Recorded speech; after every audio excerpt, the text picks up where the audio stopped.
that, I don't know what, it was what, 62, I guess? This sign wasn't from the store, but I bought it at an auction from an old IGA store, and then I had that D.W. Smith, that's Julie's, be her great-grandfather. All right. Judy's great-grandfather. Okay. He's the one who started the store. Okay, the store was started by D.W. Smith, David Smith.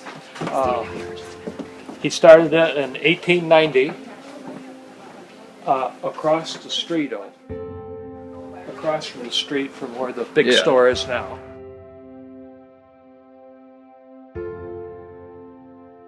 Julie's father came here right after the war, Jack Woodhouse.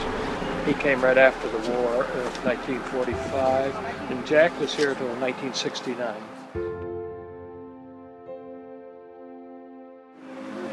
And we keep the post office back there, but that's going to be soon gone. Too bad. All right.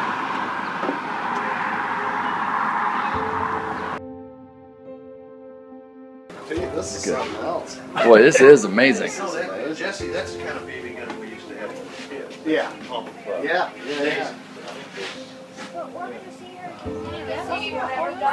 Those two lamps in the front windows and this one were spiked in the rafters up on the third floor of the store.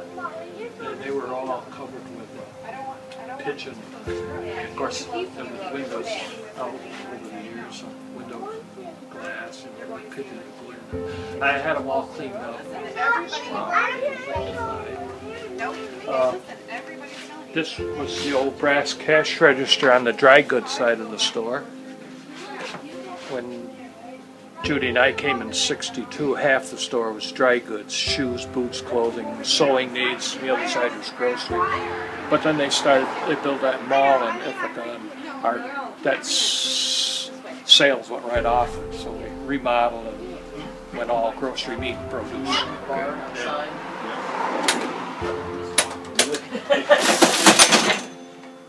This is all solid brass. Wow. That's a Philadelphia Enterprise floor model coffee grinder. Now, is that from the store also? Yep, that was upstairs. So it's basically an industrial coffee grinder that they would grind Grind. coffee that they'd sell? Because coffee would come in big barrels, coffee beans. Yeah. And then that was one of the first telephones in town. Wow, no kidding. They used to come to the store and use that according to the people. But the federal government outlawed that in I think either 1910 or 1911, because it had the exposed wires, and they had found that lightning would arc and come into the building and arc off those exposed wires and set buildings on fire. So wow, that's a real old one. And then of course they made them enclose the wires. Even the terminals on top, the wires were exposed. And that's a wooden voice box. You might have seen old phones where they've had the little horns. And this is unique. It's a wooden voice box. A little fancier. Wow. Neat.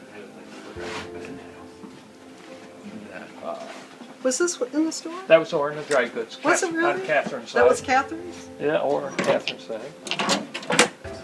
Yeah, I can remember when Wayne Zawacki worked at the store. And I grind some coffee. We had, Well, maybe. this was the electric one. Yeah, maybe it was this one. I did an electric one. Yeah. I was thinking it was bigger. It was this one, electric. Yeah, because you pour it up here and that one How did it work? You'd put the coffee beans in here. up here. Put the Close top enough. down. Then if you wanted whatever However the grind was. grind you wanted. And there was a Switch switch somewhere. on the back there. And then you'd pull this out. The coffee went in there, and then you pour it back into the bag. I remember Wow. I got to do that a couple times. Cool. These little advertising That's- things, I found it. That's this must have been up on a big thing, because that's why I was thinking it was bigger. It used to smell so good when you grind the coffee. A lot of the things on the shelves, different people here in town or King Ferry have given. Oh, really? You know, they'd find something in their pantry or in That's amazing. I mean, there's so much. Wow, look at that. Unbelievable. the old meat stuff. What's that? The old, this hung in the meat department. They used to wrap the bologna up, you know, and, on paper and then tie it. Yeah. Before they used tape, because now they use plastic bags. No, I remember they used to do that. They used to tie it with a string. That was. Well, I remember this. This was the first post office cage, one of the first ones. This was in the store. It's all very crude, wood and chicken wire. Yeah. The post office cage. Judy's great grandmother, Julie's great grandmother, were postmaster and postmistress.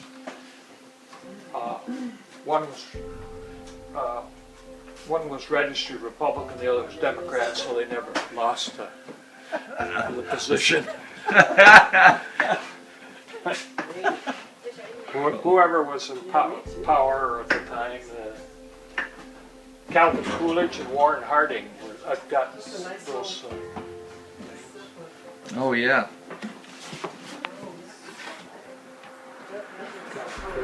That's as crude as it was, it's homemade, but there's that sat right in the right in the aisles of the store.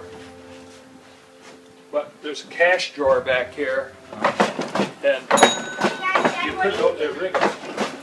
But up underneath it, there's a banjo type combination thing, 5-finger thing, and if you use your index finger, you could open the cash drawer without ringing this bell back here. Wow. That was the security of the post office. Golly.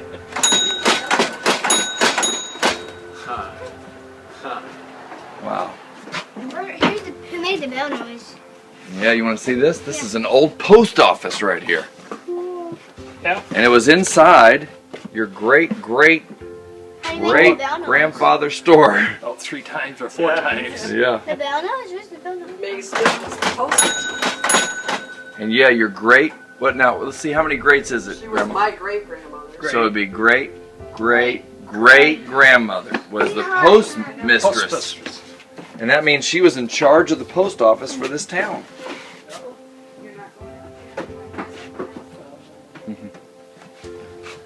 You'd come and get measured at the store for a suit. You get measured and you could pick out whatever fabric you wanted.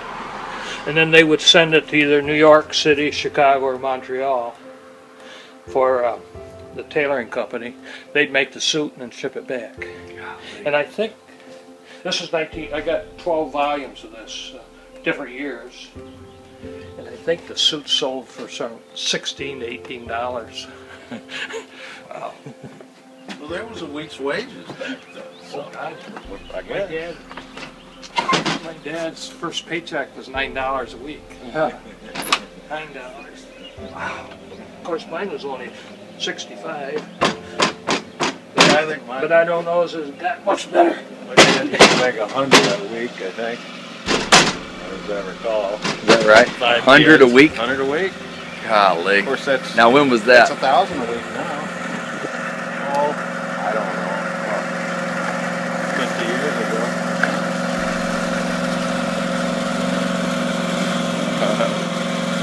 My wife's pulling on. Yeah.